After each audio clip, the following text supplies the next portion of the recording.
విమానాల్లో ప్రయాణం చేసే వాళ్ళు తరచూ సీట్ల గురించి కంప్లైంట్ చేస్తూ ఉంటారు. చాలా విమానాల్లో ఆర్మ్ రెస్టులు విరిగిపోయాయని, సీట్లు కృంగిపోయాయన్న ఆరోపణలు పెరుగుతున్నాయి. ఈ సీట్ల ఇబ్బందులతో పాటు టికెట్ ధరలను తగ్గించేందుకు విమానయాన సంస్థలు వినూత్న ఆలోచనతో ముందుకు వస్తున్నాయి. ఇక ముందు ఫ్లైట్లలో నిలబడి ప్రయాణించేలా ఏర్పాట్లు చేస్తున్నాయి. వచ్చే ఏడాది నుంచి స్టాండింగ్ సీట్లు అమల్లోకి వచ్చే అవకాశం ఉంది. అసలు విమానాల్లో స్టాండింగ్ సీట్లు ఏమిటి? ఎలాంటి విమానాల్లో ఈ స్టాండింగ్ సీట్లను అమరుస్తారు? విమానాలు కుదుపులకు గురైనప్పుడు ప్రయాణికుల పరిస్థితి ఏంటి? Let's watch. విమానాల్లో నిలబడి ప్రయాణించొచ్చా? స్కై రైడర్ 2.0తో కూర్చోవాలా, నిలబడాలా? విమానాల్లో కుదుపులొస్తే నిలబడేది ఎలా?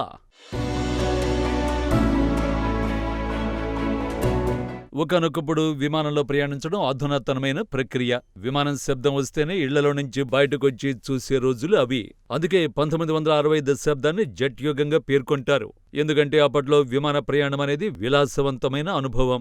అంటే సంపన్నులకు మాత్రమే సాధ్యమయ్యేది. గాల్లో ఎగరడం అన్నదే ఎగ్జైటింగ్ గా ఉండేది. 1960లో విమానంలో ప్రయాణించడానికి అందంగా ముస్తాబయ్యేవారు. గ్లాసులో షాంపేన్ తాగుతూ లినెన్తో ముస్తాబు చేసిన టేబుళ్లపై భోజనాన్ని ఆరగించేవారు. అప్పట్లో సీట్లకు ఉన్న ఆర్మ్ రెస్టులు చేతులు పెట్టుకోవడానికి సరిపడేలా ఉండేవి. సీన్ కట్ చేస్తే ఈ రోజుల్లో విమాన ప్రయాణానికి వద్దాం. విమానంలో మోకాళ్లను టేబుల్లా ఉపయోగించుకోవాల్సిన అవసరం లేకపోతే మీరు అదృష్టవంతులని చెప్పాలి. ఎందుకంటే విమాన ప్రయాణంలో భారీ మార్పులు చోటు చేసుకుంటున్నాయి. విమానాలు రద్దీగా మారుతున్నాయి. సీట్ల మధ్యలో కాళ్లు పెట్టుకునే స్థలం మాయమైపోతోంది. ప్రయాణ సమయంలో భోజనం ఇక అంతరించిపోతోంది. అయినా కాస్త ఊరటనిచ్చే విషయం ఏంటంటే విమానాల్లో ఇప్పటికీ కూర్చునే అవకాశం మాత్రం లభిస్తోంది. కానీ బహుశా విమానాల్లో ఈ కూర్చునే సీట్లు కూడా భవిష్యత్తులో ఉండకపోవచ్చు.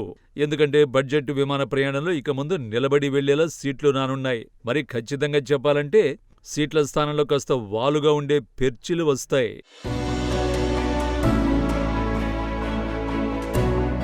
మరి సింపుల్గా చెప్పాలంటే భవిష్యత్తు బడ్జెట్ విమానాల్లో సగం చతికిలబడినట్టు ఉండే సీట్లు వస్తాయన్నమాట. మరో రకంగా చెప్పాలంటే ఈ సీట్లు చూస్తే కూర్చున్నారో లేక నిలబడ్డారో అర్థం కాని పరిస్థితి. గాల్లో వేలాడినట్టుగా ఉంటుంది. వినడానికి చాలా ఇబ్బందికరంగా అనిపించినా భవిష్యత్తులో ఈ సీట్లే రాబోతున్నాయి. ఈ సీట్లను స్కై రైడర్ 2.0 అంటారు. నిజానికి ఈ సీట్లను 2018లోనే ఏవియేషన్ తయారీ సంస్థలు తీసుకొచ్చాయి. అప్పటి నుంచి వాటి డిజైన్లు మారుస్తూ ప్రయోగాలు చేశారు. తాజాగా స్కై రైడర్ 2.0 సీట్లు అన్ని రకాల భద్రతా తనిఖీలను పూర్తి చేసుకున్నాయి. దీంతో ఈ సీట్లకు అనుమతి లభించింది. గాల్లో ప్రయాణం చేయడానికి ఈ సీట్లు సేఫ్ అని నిర్ధారించారు. దీంతో ఇప్పుడు బడ్జెట్ విమానయాన సంస్థలు స్కై రైడర్ 2.0 సీట్లపై కన్నేశాయి. అసలు ఎందుకు ఈ సీట్లు తీసుకురావాలని బడ్జెట్ ఎయిర్లైన్స్ యత్నిస్తున్నాయి? కొత్త తరహా సీట్లు నిజంగా అవసరమా? లగ్జరీ సీట్ల నుంచి వేలాడుతూ కూర్చునే సీట్లలో కూర్చోవడానికి ప్రయాణికులు అంగీకరిస్తారా?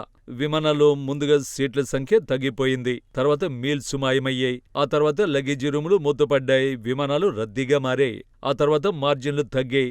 గత కొన్నేళ్లుగా విమానయాన సంస్థలపై ఒత్తిడి పెరిగింది.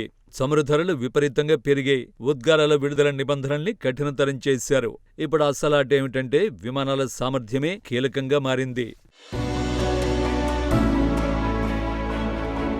సింపుల్గా చెప్పాలంటే విమానం బరువు తగ్గించుకోవడం, ఎక్కువ మంది ప్రయాణికుల్ని తీసుకువెళ్లేలా మార్చడం, అధిక లాభాలను ఆర్జించడమనే కాన్సెప్ట్పై ఎయిర్లైన్స్ కన్నేశాయి. ఫలితంగా స్కై రైడర్ 2.0 సీట్లు తెరపైకి వచ్చాయి. సాధ్యమైనంత వరకు ఈ సీట్లు తక్కువ దూరం ప్రయాణించే విమానాల్లోనే ఏర్పాటు చేసే అవకాశం ఉంది.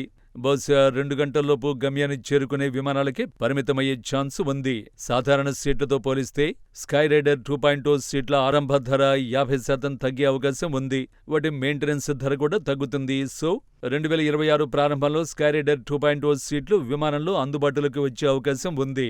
అయితే స్కై రైడర్ 2.0 సీట్లనేవి కేవలం ఆప్షన్ మాత్రమేనని, ఇదేమీ పనిష్మెంట్ కాదని విమానయాన సంస్థలు పేర్కొంటున్నాయి. తక్కువ ధరలో టికెట్ కావాలనుకుంటేనే ఈ సీట్లు ఎంచుకోమని చెబుతున్నాయి. అయితే కుదుపులు అల్లకల్లోలం సమయంలో ఈ సీట్లు సురక్షితమేనా అన్న సందేహాలు వ్యక్తమవుతున్నాయి. అంటే అప్పుడప్పుడు విమానాలు గాల్లో కుదుపులకు గురవుతాయి. ఓసారి ఇండిగో ఫ్లైట్ చూడండి. మే 21న ఢిల్లీ నుంచి శ్రీనగర్కు ఈ విమానం బయలుదేరింది. ప్రయాణ మధ్యలో విమానం భారీ కుదుపులకు గురైంది. దీనికి సంబంధించిన వీడియోలు సోషల్ మీడియాలో తెగ చక్కర్లు కొడుతున్నాయి. విమానం కుదుపులకు గురవడంతో సీట్లు ఊగిపోయాయి. ప్రయాణికులు భయాందోళనలకు గురయ్యారు. దీంతో ఇండిగో విమానంలో ఎమర్జెన్సీ ప్రకటించారు. కానీ ఈ విమానం శ్రీనగర్లో ల్యాండ్ అయిన తర్వాత చూస్తే దాని ముక్కు లేదా ముందు భాగం దెబ్బతిన్నది. నిజానికి ఇలాంటి సంఘటనలు జరగడం కొత్తేమీ కాదు. గత 4 దశాబ్దాలుగా గాల్లో విమానం కుదుపులు భారీగా పెరిగాయి. విమానాలు కుదుపులు 55% చేరినట్టు నివేదికలు వెల్లడిస్తున్నాయి. విమానాల్లో కుదుపులకు కారణం వాతావరణ మార్పులే అని శాస్త్రవేత్తలు పేర్కొంటున్నారు. వాయు కాలుష్యం నుంచి వెలువడే వేడి గాలులు జెట్ స్ట్రీమ్ పనితీరును మార్చేస్తున్నట్టు సైంటిస్టులు చెబుతున్నారు. సో విమాన ప్రయాణాలు భవిష్యత్తులో మరింత క్లిష్టంగా మారుతాయన్నమాట. విమాన కుదుపులు కూడా ఎయిర్లైన్స్ కు భయంకరంగా మారుతున్నాయి. ఈ కుదుపుల కారణంగా ఫ్లైట్లలో డ్యామేజీకి విమానయాన సంస్థలు ఏటా $50 కోట్ల చెల్లించుకుంటున్నాయి. ఇలాంటి తరుణంలో స్టాండింగ్ సీట్లు ఎంతవరకు సురక్షితం అనేది విమానయాన సంస్థలే చెప్పాలి. ఇవి సురక్షితమని నమ్మి ఆ సీట్లలో కూర్చుంటే విమానాల్లో కుదుపులు రావని ఎయిర్లైన్స్ సంస్థలు గ్యారంటీని ఇవ్వవు. ఈ సీట్లకు కూడా తప్పనిసరి సీటు బెల్టులు ఉంటాయి. సీట్ బెల్ట్ పెట్టుకున్నారా లేదా అన్న తనిఖీలు కూడా ఉంటాయి. ఒకవేళ విమానం కుదుపులకు గురైతే పరిస్థితి ఏంటి? ఇదే కలవరానికి గురిచేస్తుంది. ఒకవైపు ఫ్లైట్లలో సీట్లను పెంచుకోవడానికి, లాభాలను ఆర్జించడానికి స్టాండింగ్ సీట్లను విమానయాన సంస్థలు తీసుకొస్తున్నాయి. మరోవైపు ఆకాశం మాత్రం రోజురోజుకు దారుణంగా మారుతోంది. విమానాల్లో స్టాండింగ్ సీట్ల గురించి మరో రకంగా చెప్పాలంటే లైఫ్ బోట్లు పెట్టుకుని తుపాను సుడిగుండాల దిశగా ఓడను మళ్లించడమే అవుతుంది. మనం కోరుకునే భవిష్యత్తు ఇదేనా? నిజానికి ఇది వినియోగదారుల ఛాయిస్ మాత్రమేనని ఎయిర్లైన్స్ సంస్థలు వాదించొచ్చు. అది కూడా నిజమే కావచ్చు. కానీ ఆధునిక విమాన ప్రయాణం మరింత సౌలభ్యంగా ఉండాలి. గతంలో కంటే వేగంగా విమాన ప్రయాణాలు చేస్తున్న ఈ తరుణంలో ఇలాంటి ప్రయాణాలు ప్రమాదకరమే.